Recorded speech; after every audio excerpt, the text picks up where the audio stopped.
xukunkii aad ku xukunto ayaa lagugu xukumi doonaa. Qiyaastii aad qiyaasto qof kasta sidaad u qiyaastaa lagugu qiyaasi doonaa. Halkan waxaan ku haynaa hooyo da'yar oo maskaxda laga xaday, oo qalbi laga xaday, oo maanka laga xaday. Hooyooyin badan baa ilmihii markii lagu deeriyay ilmahoodii la qaatay waashay, kuwa laga masiirsiiyey ayagoo waxba loo hayn lana sharfin lala guursaday, kuwana ayagoo waxbana dhalin waxna guursan ayaa maskaxda laga waalay. Gabadhan waa gabdhaha la waalay, maskaxda laga waalay. Haddaba gabadhan horta waxay sheegayso ay ku hadlayso dhammaan waa wax wanaagsan, balse waxaa jira dad cadow ah oo gabadhan oo kale ka faa'iideysan kara. Dad cadow ah oo gabadhan oo kale ka faa'iideysan kara waan idin sheegayaa sababaha uga faa'iideysanayaan dadka cadowga ah iyo sida ay u dagan tahay gabadhan, halisna ay ugu jirto nafteeda. Haddii gabadhan oo kale marka kula dhalatay, haddii aad taqaanid ama ayadoo aad garanaysid, fadlan waxay u baahan yihiin gabdhaha caynkan oo kale taa badbaado. Sidaas kale anigu maadaama aan inta badan hooyooyinka u hiiliyo, wiilalna way jiraan saan oo kale taa oo ayagana badbaado u baahan. Maalin kastana wiilashaas waan aragnaa ficilada foosha xun ee maaragtay laga dhaadhiciyey. Fiidiyowga gabadhan waxaan u kala qaadaynaa 3 qaybood. Qaybta hore aan isla fiirsano iyo waxa aan ka dhex arkayna aan idin sheego. Aan isla daawano. kale qasadan waa maqashan qasada ku saabsan ninka dilay 99 qof intuu u tagay ninkii boqolaad uu ku idhi ma toobad keeni karaya, ilaahay toobadkayga muu ii aqbalaya. Markaas kiina ku idhi dee toobada lagama aqbalaya, iska soco waryaa. intaydan ku dardaraya kale daalada haa ma garanayna say u dhacday, laakiin side in qof kasta wuu maqlay qasada. kiina 100 uda dhigay, 100kii dilay kabacdina meeshii ka dhaqaaqay oo mid kale u tagay, kii kale ku idhi orodoo meesha ka dhaqaaq, meesha dadka ku dishay ka dhaqaaq. isagoo dee meeshii ka tagay oo banaanka iska maraya. waa tii alla u timidee markii dambe dee malaa'igtii isku dagaaleen. marka aad iyo aad gabadhan waxay ka hadashay wax ku saabsan toobad keenka. Waxay ka hadashay nin 100 qof dilay kadib toobad keenay bay ka hadashay. macnaha ninkaas iyo gabadhan farqiga u dhaxeeya waxay tahay, marka su'aasha waxay tahay toobad keen wax xun ma aha, waa wax sax ah, wax qof kasta u baahan yahay inuu dambigiisa qirto, inuu toobad keeno. waa waxaan oo dhan u baahannahay. balse su'aashu waxay tahay inuu qofku naftiisa dhigo meeshii ninka 100 qof dilay. macnaha ninka toobadkeenka wuxuu ka bilaabaa la yiri 99 qof uu dilay, markaas toobadkeen raadiyay. soo intaas qof soo dilay ayuu markaas qalbigiisa ku soo dhacday toobad. soo macnaheedu ma jiro dambi toobada ka celinaya inaad toobad keentid. soo marka 92 qof uu soo dilay, toobadii waa marka qalbigiisa soo gashay inuu toobad keeno. kii 100aadna xitaa waa ku dara. marka sababta ugu daray hadduu toobadkeen raadinayo iyada lafkeedu waa su'aal kale, laakiin ka hadli mayna. waxaan ka hadlaynaa gabadhan ayada waa gabar yar, hadday u badato waxay jirtaa 20 sano. gabar yar oo qurbaha ku barbaartay ama ku dhalatay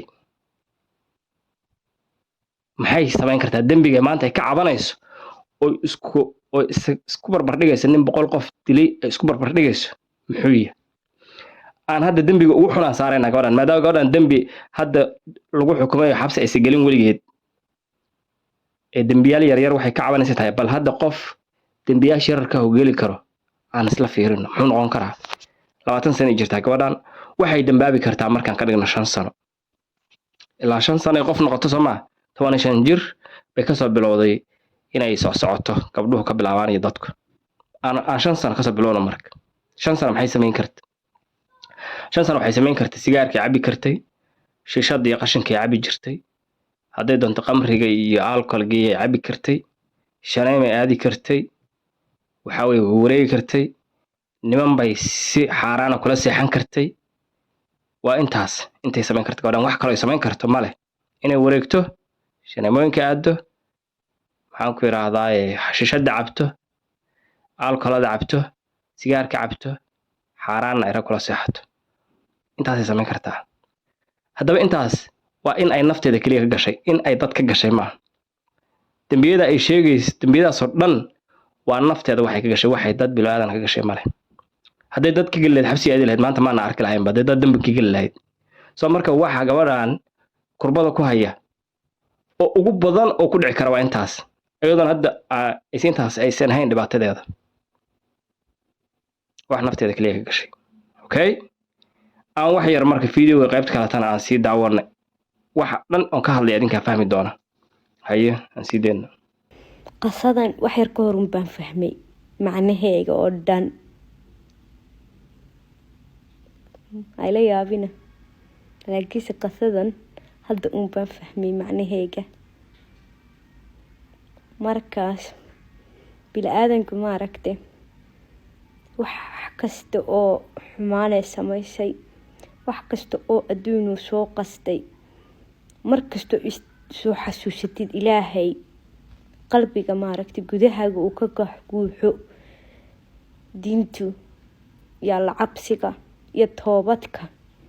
wada saxa ku jirta markaas saxsan tahay waaba saxsan tahay ba aamin inaa saxsan tahay ba adayba gudahaada ka quuxdo ilaahay mu iyo aqbalaya toobadkayga wada saxa ayaad saaran tahay marka wadada ku dhaqaaq ilaahay ku aqbalaya toobadkaaga alxamdulillah اللهم بارك adigan ku leeyahay allahumma barik ilaahay ka aqbalo una ka aqbalaya aad iyo aad waxaan u malaynayaa inaad si fiican gabadhan warkeeda u maqasheen gabadhan waxay ka walwalsan tahay in ilaahay toobad ka aqbalayo way ka walwalsan aad iyo aad bay uga walwalsan waxay leedahay ilaahay toobad ma aqbali doonaa hadda gabadhan dad ma soo dilin nafteeda unbay dambi ka gashay hadda waxaan saarnaa dambiyada ugu badan ee qofka naftiisa ka geli karo soo inuu sinaysta ma soo inuu alcohol caba ma sigaar iyo shiishta caba ma wax kale nafta laga galaa jirta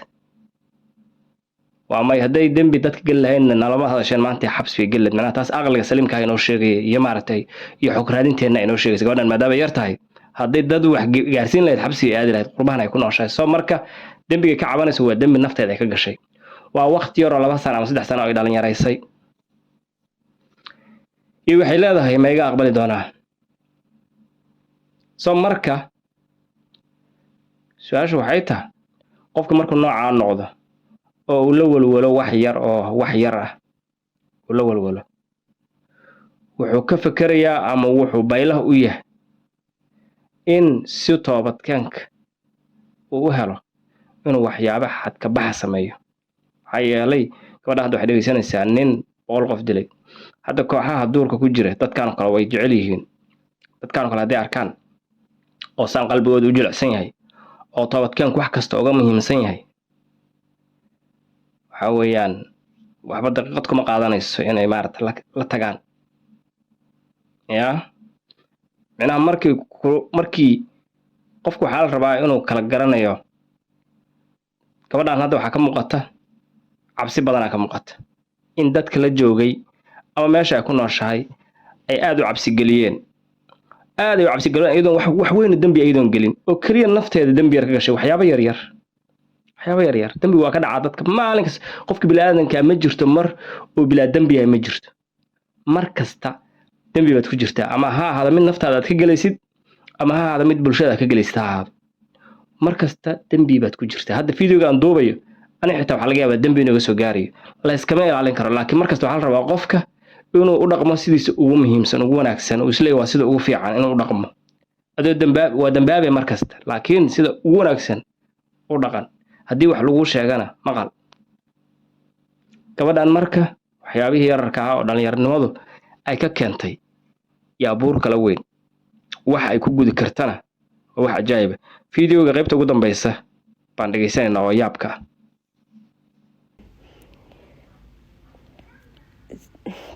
waxaan sidaa u leeyahay waxa weeyaan haddii aaba ka fikiraysid toobadkeen ilaahay wuu ku diyaariyay inuu ka aqbalo uu ku soo xasuusiyayba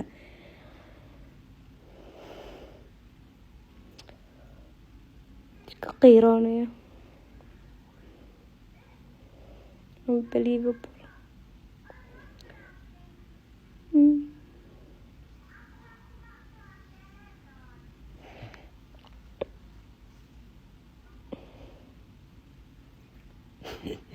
maanta baa fahmay ka warama maanta baa fahmay markasta waan maqli jiray 99 boqol waa fahansanaa in lada waday toobad keenka laakiinse meel baa i dhaqaaqday aad iyo aad gabadhan waxay la tacaajabsan tahay in 100 qof oo la dilay toobad lagu helay la tacaajabsan waxay tiri 100 qof la dilay toobad lagu helay wax cajiiba mana gabadhan waxay ka fikiraysaa qamriga ay soo cabtay alcoholka ay soo cabtay sigaarka ay soo cabtay xashiishada ay soo cabtay in 100 qof ay ku toobad keeni karto ay isleedahay ay iska dhaadhicisa 100 qof inay ku toobad keeni karto macnaha waa dambiga ay gashay dambi ka weyn dambiyada ay gabadhan ka cabanayso yar yar ka ah oo gabadhan xabsi ma soo marin gabadhan miskiinta dad ma soo layn waa wax nafteeda ay ka gashay weey waa wixii ugu badnaa oo sheegnay waa inay nin la seexatay xashiishad iyo qashin cuntay waa intaas wax kale oo dambiga gabadhan gali karta ma ka walwasho ama dhalinyarayna soo marka inay u aragto dambigaas ay leedahay walba harsan tahay oo yarka ah waxa lagu meeri karaa 100 qof waa arin halis ah weeyaan gabadhan kale marka aad taqaanid ama ayada lafkeeda ba garanaysid waxay u baahan tahay gabadhan si fiican loo tariyo oo loo sheego walaal inaad dambigaaga aa ogaatid oo qaratid baa kugu filan kaliya in la yiraahdo oo iska daysid wixii hore gacmaha kula jirtid ee ha ka fikirin balaayo kale hadii kale kooxaha balaayo oo kafuurka duuban gabadhan kale ka haysan iyo kuwa kale oo lamid ah ka haysan kadibna waxay dhihin si toobadkanka laga aqbalo balaayo sameeyo marka videogan wuxuu ahaa video ay tahay dadka inaan laga waalin inaan la waalin ee la yiraahdo caadi iska dhig dadkoo dhan waa dambaaba dambiga iska daa waxaas caadina iska ah walwalka iska daa gabadhan walwal badan ka muuqday dhibaato warintaas videogu ku egyahay hadalkan la soo gaartay subscribe saar YouTube channel keena intaan muuqaalkan muuqaal lamid ku kulmi doono sidaas iyo nabadgelyo